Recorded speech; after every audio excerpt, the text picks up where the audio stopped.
प्राचीन समय में बच्चे शिक्षा प्राप्त करने के लिए गुरुकुल जाया करते थे। वहां वे गुरु के सानिध्य में रहकर विद्या अर्जित करते, आश्रम की देखभाल करते और एक अनुशासित जीवन जीते। वरदराज भी अन्य बच्चों की तरह गुरुकुल भेजा गया, लेकिन एक समस्या थी। वह पढ़ाई में बहुत कमजोर था। गुरुजी जो भी पढ़ाते वह उसे समझ ही नहीं पाता। धीरे धीरे उसके साथी उससे आगे निकल गए, लेकिन वह वहीं का वहीं रह गया।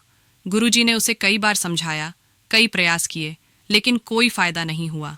आखिरकार हार मानकर उन्होंने कहा, बेटा वरदराज, मैंने हर तरीका आजमा लिया, लेकिन तुम पढ़ाई में आगे नहीं बढ़ पा रहे हो। अब तुम्हें अपना समय यहाँ व्यर्थ नहीं करना चाहिए। घर जाओ और अपने परिवार के कामों में मदद करो। गुरुजी की बात सुनकर वृद्धराज को लगा कि शायद विद्या उसके भाग्य में नहीं है। भारी मन से उसने गुरुकुल छोड़ दिया और घर की ओर चल पड़ा। दोपहर का समय था। चलते चलते उसे तेज प्यास लगी। उसने देखा कि कुछ महिलाएं कुएं से पानी भर रही थीं। वह पानी मांगने वहां चला गया। कुएं के पास उसने देखा कि पत्थर पर रस्सी के निशान बने हुए थे। यह देखकर वह चौंक गया। उसने एक महिला से पूछा, माँ, यह निशान कैसे बने?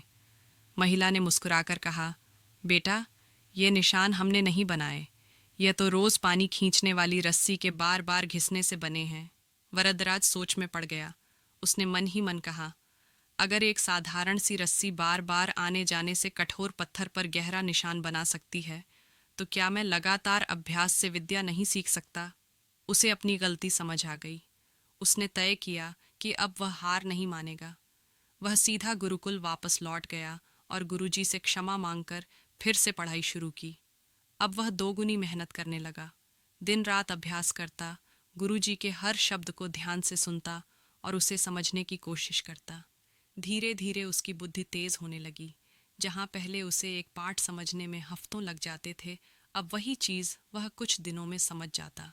वरदराज ने न सिर्फ अपनी कमजोरियों पर विजय पाई, बल्कि आगे चलकर संस्कृत व्याकरण का महान विद्वान बना।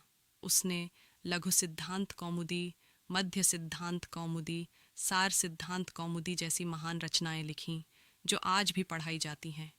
दोस्तों, जीवन में अगर आप किसी चीज़ में कमज़ोर हैं, तो इसका मतलब यह नहीं कि आप कभी उसमें सफल नहीं हो सकते। अगर एक पतली सी रस्सी पत्थर पर निशान बना सकती है, तो निरंतर अभ्यास से आप भी किसी भी लक्ष्य को हासिल कर सकते हैं।